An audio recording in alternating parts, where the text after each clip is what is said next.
وعلیکم السلام ورحمۃ اللہ وبرکاتہ۔ درود شریف کے حوالے سے یاد رکھیے مسئلہ کہ جو احادیث میں درود وغیرہ کے الفاظ آ گئے ہیں، دعا کے الفاظ آ گئے ہیں، تو وہ آپ پڑھ سکتے ہیں، ان کو ورد بھی بنا سکتے ہیں، اور ان کا ورد بنانا افضل ہے۔ اس کے علاوہ جتنے بھی خود ساختہ درود ہیں، اگر تو وہ ہیں اچھے، تو ان کو پڑھنا تو جائز ہے، لیکن ان کو بطور ورد کے پڑھنا جائز نہیں۔ جاہل پیران امت، وہ جو لوگوں کو غلط راہ بتاتے ہیں، وہ اپنے بنائے ہوئے الفاظ کا ورد انہیں سکھا دیتے ہیں، جبکہ یہ باقاعدہ خلاف شرع ہے۔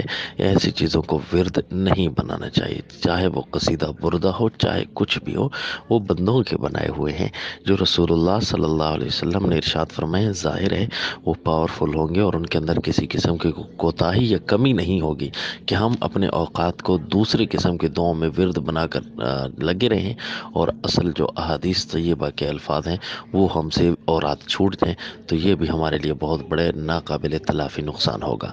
رہا درود تاج کا مسئلہ، تو اس کا تو پڑھنا ہی سرے سے جائز نہیں، کیونکہ اس کے اندر الفاظ شرکیہ موجود ہیں۔ آپ صلی اللہ علیہ وسلم کو دافع الوباء والبلاء والالم والمرض، یہ ساری باتیں آپ صلی اللہ علیہ وسلم کے القاب لکھے گئے ہیں وہاں، جو کہ ناجائز ہیں۔ السلام۔